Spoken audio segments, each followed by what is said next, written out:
Hello, everyone. It's Lennon, and welcome back to another Thoth Thursday. I said in my symbolism video that I would devote a whole video to the Lust card. This is probably my favorite card in the Thoth Tarot for its ability to conjure up images in my brain and even my subconscious. I've been having some dreams about the Lust card and the Scarlet Woman and the Whore of Babylon for weeks, and leading up to this video, I've taken quite a bit of notes and I wanted to share some of my findings with this card. And as you can see, I've adorned my table with purple and red because those are the colors that adorn the Scarlet Woman. So we're going to jump right in.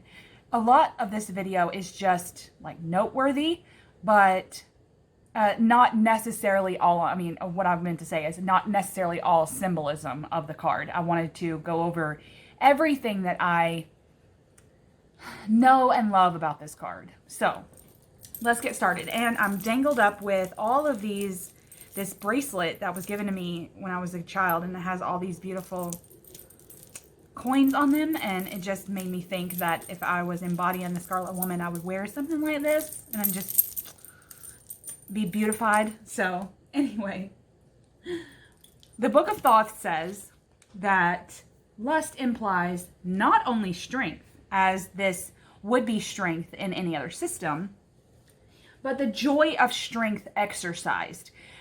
If we thought about that for a second, you may have strength and you may feel strong, right, in certain areas of your life. But when it can be exercised, that it intensifies that to a lustful state. It's a tool. Strength is a tool that we pull out when we need it. There's like a vigor there.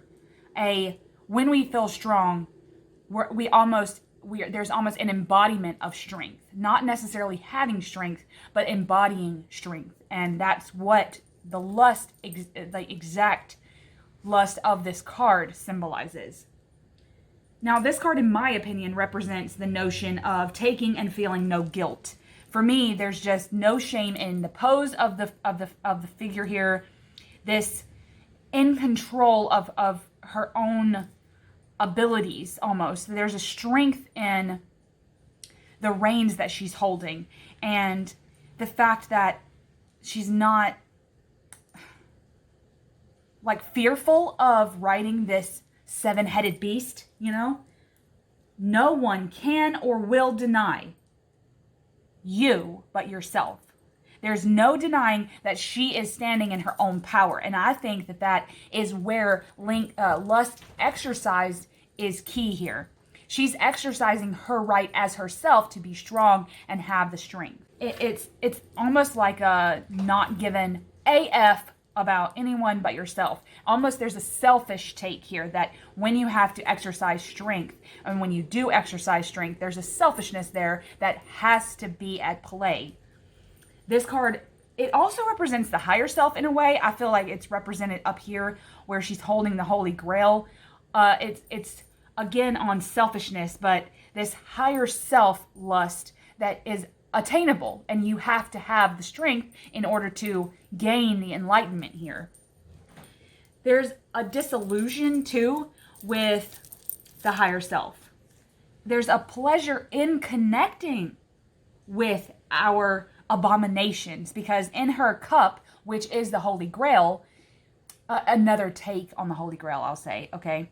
But the cup that she holds in like the in the biblical book of Revelations are all her abominations.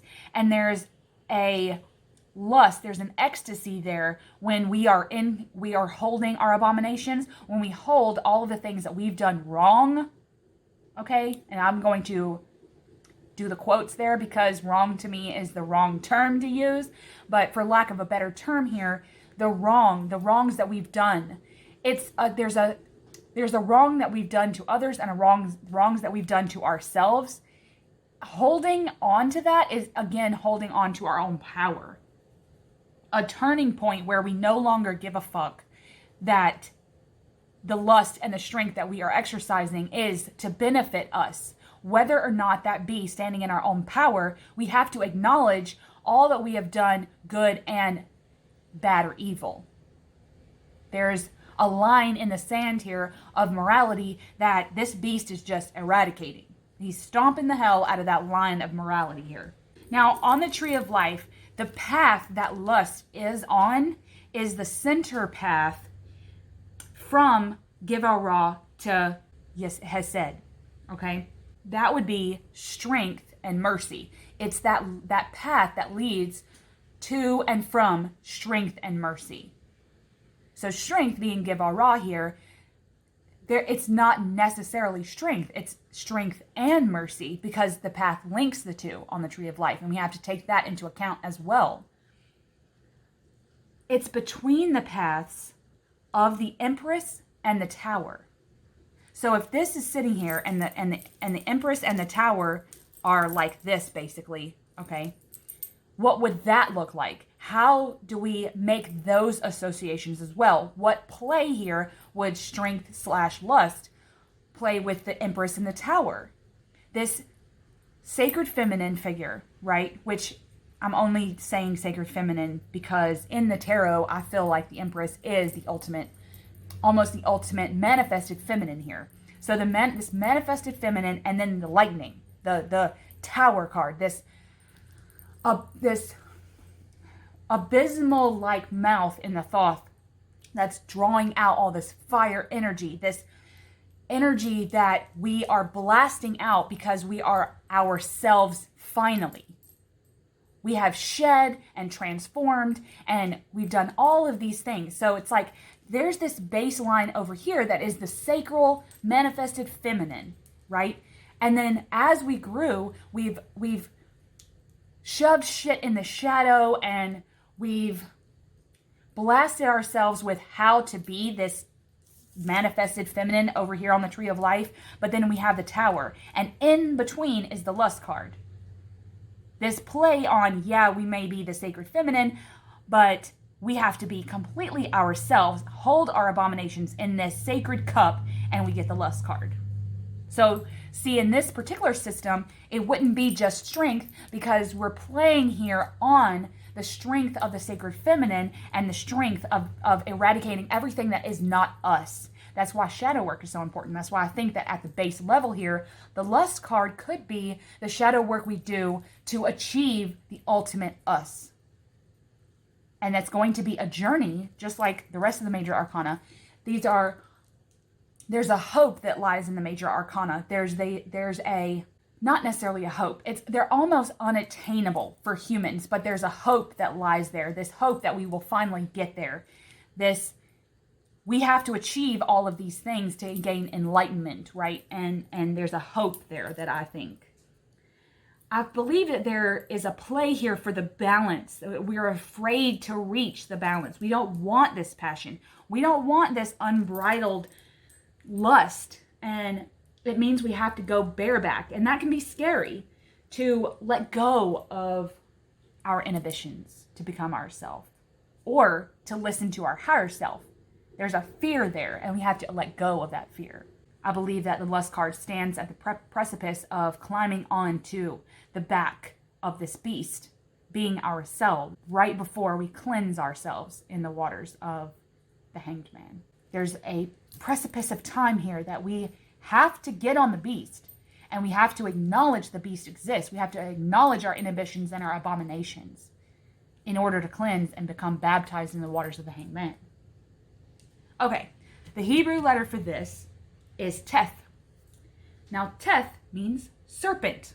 Quite appropriate, right? This Lilith/Eve figure. I believe that this is a balance between Eve and Lilith if we're talking in terms of sacred feminine here. These wives of Adam, right?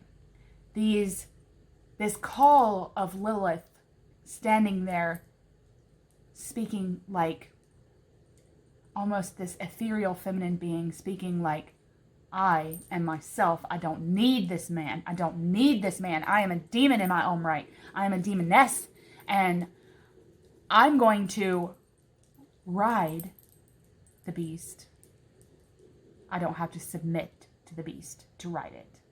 There's a level of control there with the Lilith. And then Eve, you have to have both. I think you have to have the will to be submissive and the will to gain gain back the control. So I believe that the Hebrew letter here for serpent is appropriate. Not unlike the scorpion in the death card, really. Like if we think about the death card and we think about the scorpions and the properties of water that the scorpion had on that card, for me, the serpent also has two aspects of it. This lower realm, a sense of sensuality that belongs to all earthly creatures. That's kind of like sex magic a little bit.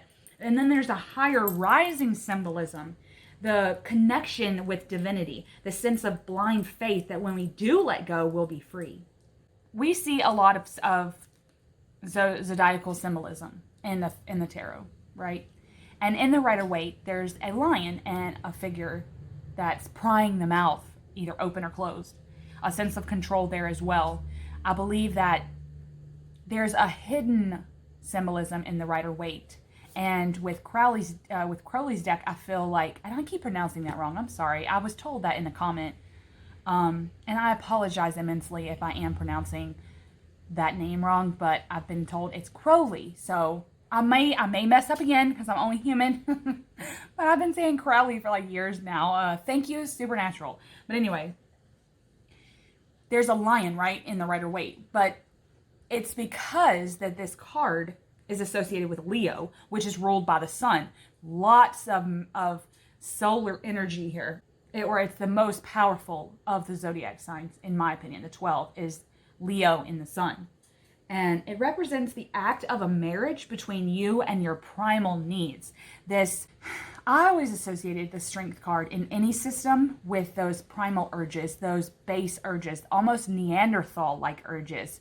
And I'll give you, let me tell you a story.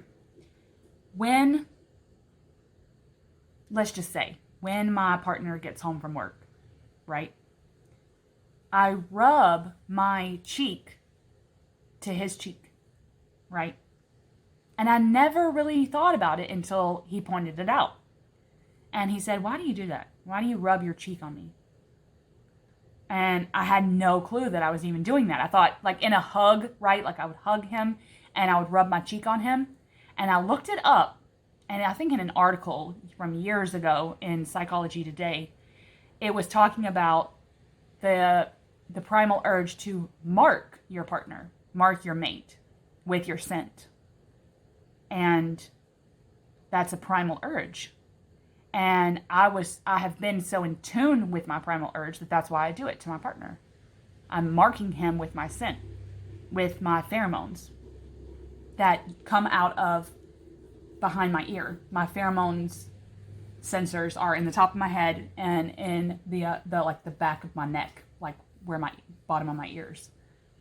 And I mark that on him. And how cool is that? That I didn't even realize I was doing that. So, this is a marriage between you and those base urges that you as a human, that you as a mammal face. Pretty cool, huh?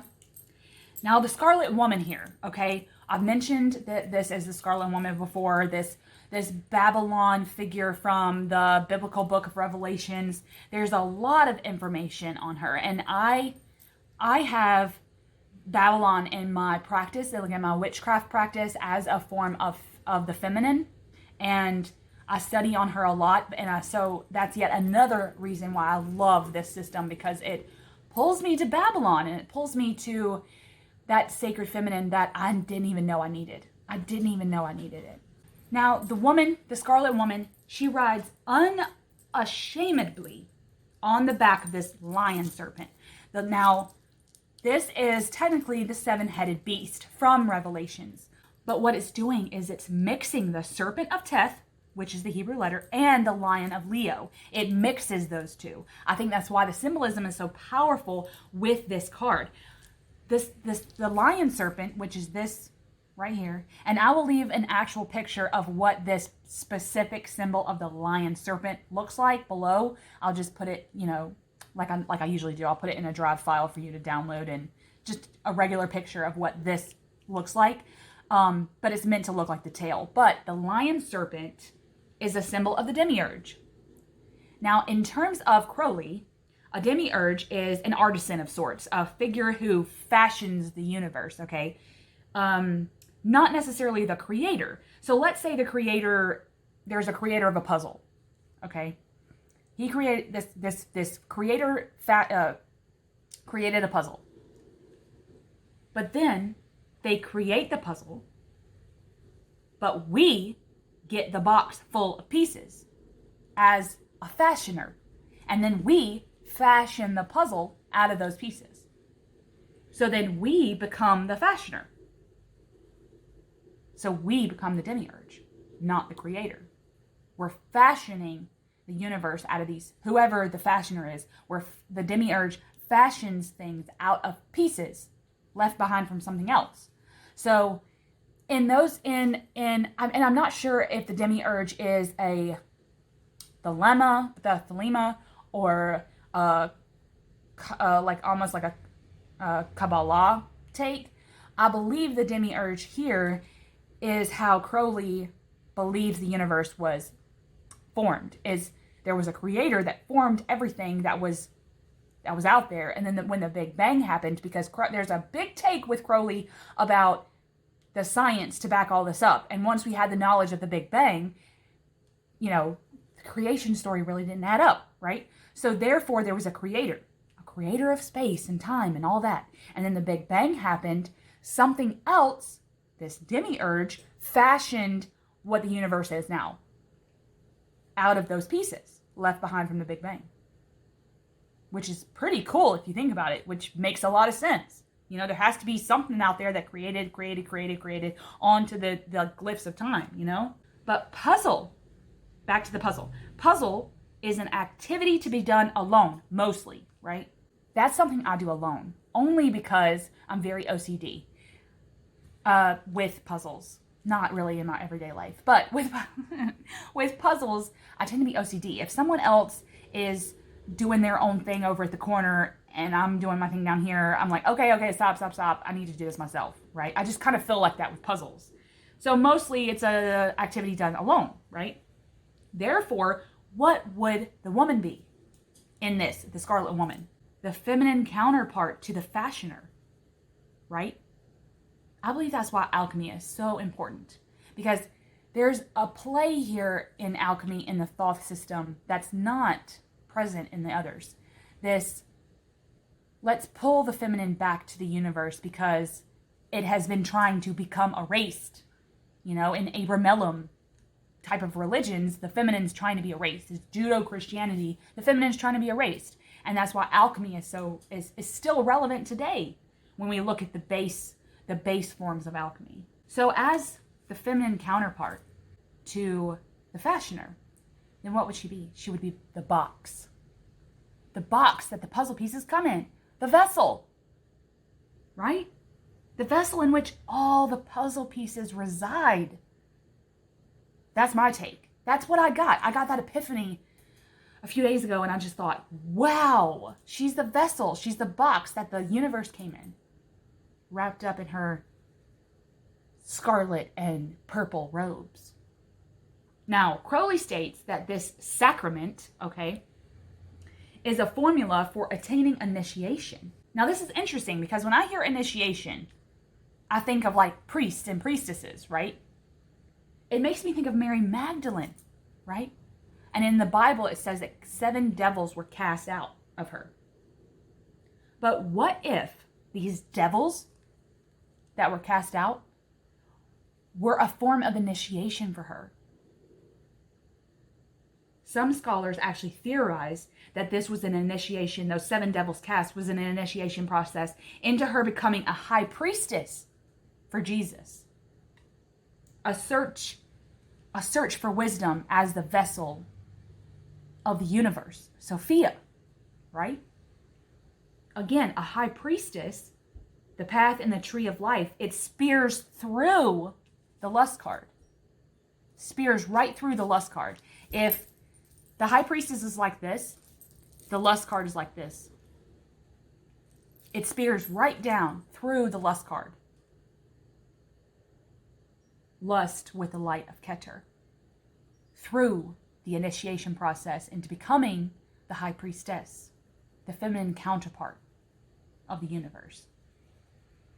It's fascinating. Now, the beast. The beast has 7 heads. Okay? Now, they are described in the Book of Thoth as aspects of Crowley himself. I don't necessarily think that the 7 heads are those aspects, but this is what he was able to ascertain through his own meditative process with this archetype. There's an angel. Now, I don't know which is which, okay? I'm just going to guess. I'm not even going to point. There's an angel, a saint, a poet, an adulteress, or adulterous woman, a man of valor, a satyr, and a lion serpent. Those are the 7 heads. And the 7 aspects of Crowley. Now, the top of the card, I don't know how I picked this pin up, but whatever. The top of the card is there's a line there that separates, right? But it's synonymous with a horizon. The horizon of the new aeon, of the horizon of this new woman. A new lease on life, I guess. 10 emanations, okay, are coming. Not these emanations of light. Okay, there's 10 emanations as energized sephiroths of the tree of life, right? So we have the whole tree of life right here in this thing. And there are these little circles. That's the actual emanations, is the circles, the 10 sephiroths. Both below and above. There's 10 here, and there's actually 10 circles below. Hence the axiom as above, so below. So there's a play here too. There's also 10 horns. These horns up here, for me, it's destroying the new aeon as the horns of Pan, these horns of the goat, right? Maybe a nod back to the queens as they are horned, again, as feminine. Destroying the old of the older aeons. And within this pose and within this archetype, there's a destroying aspect of parts of the feminine that have to be eradicated. Now, the beast looks like he's trampling things down here. There's like praying hands, faces. Think about the death card in Rider-Waite. He's trampling something. But in Crowley, it says that he is trampling the Puritans of humanity, which makes a lot of sense, right? There's a sense of morality at the bottom, at the very bottom of this card, that we're eradicating. There is no morality. There is no good and evil. We just are, as humans. That's kind of what Crowley's take is. Now, in Lon Milo DuQuette's book on the Thoth Tarot, because he has so many, he, and I quote, "Deity lusts for that moment when all of her children will return to her. Someday, each one of us will also lust for that moment." Oh, that is such a good quote. That this sense of divinity is lusting for us to come back. And eventually, someday, we will lust for that as well. Now, the Holy Grail here, this cup of abominations that she is holding here, is, for me, it's much like Dan Brown predicted in the Da Vinci Code. This blood, this sacred bloodline as the vessel. It's the feminine vessel is the Holy Grail. The feminine as the vessel. This wisdom as Sophia in alchemical terms. The cup holds her abominations, all the unholiness of her, holding it out and above of it as if it is sacred. Because it is the moon of the priestess and the sun of the Leo. It contains life, death, birth, renewal. It contains all the sins of man. As that is at the core of our being. And we are acknowledging that and holding that up. It's that Hosier song, Take Me to Church, and said there's no greater innocence than our gentle sin. And that's so powerful. So, okay, that is definitely not all the information I have on this beautiful card. But as far as symbolism goes, and as far as the knowledge that I want to put forth, not necessarily my own personal practice with the Scarlet Woman in Babylon, I think that we rounded off the Thoth symbolism series really well. So, come back for some more Thoth love on Thoth Thursdays. Much love.